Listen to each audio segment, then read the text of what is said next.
गंगा के ऊपर प्रभु परमात्मा ने कैसे दया किया कि उसके दरवाजे पे एक संत को भेज दिया। आधी रात हुई थी, बरसात हो रही थी और संत अपने तोता के लेके उनके दरवाजे पे, गणिका के दरवाजे पे गए और कहने लगे कि बेटी दरवाज़ा खोलो। जब गणिका ने खोला दरवाज़ा तो देखा कि एक संत हैं, तोता साथ में लिए हुए।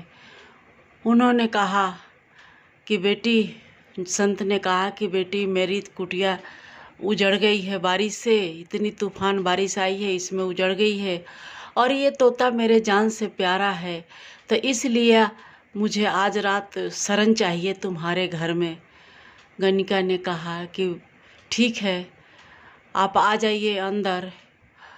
और आज तक किसी ने बेटी कहकर नहीं पुकारा मुझे और आज आप पहले बार बेटी कहे हैं। चाहे कोई भी हो, आते थे लेकिन कभी बेटी नहीं कहा, क्योंकि वो गलत काम करती थी गणिका, पापन थी गणिका, पर फिर भी प्रभु में उसकी ध्यान था और कैसे परोपकार, कैसे रहमत करने के लिए प्रभु आ गए, दरवाजे पे भेज दिया संत को।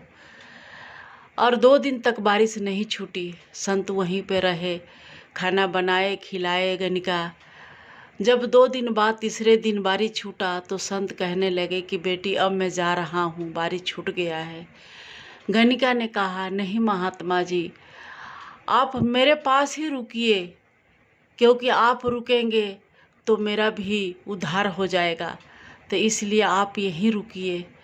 संत ने कहा कि नहीं बेटी, अगर मैं रुक जाऊंगा तो दुनिया ऐसे है कि मेरे को भी गलत समझ लेगी, तो इसलिए मैं नहीं रुकूंगा।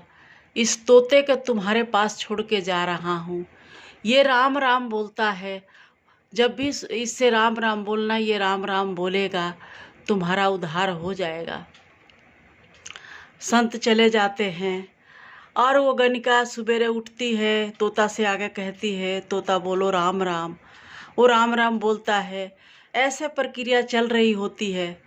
एक दिन आई गणिका और तोता से बोलने लगी कि तोता बोलो राम राम, लेकिन तोता कुछ बोले ही नहीं।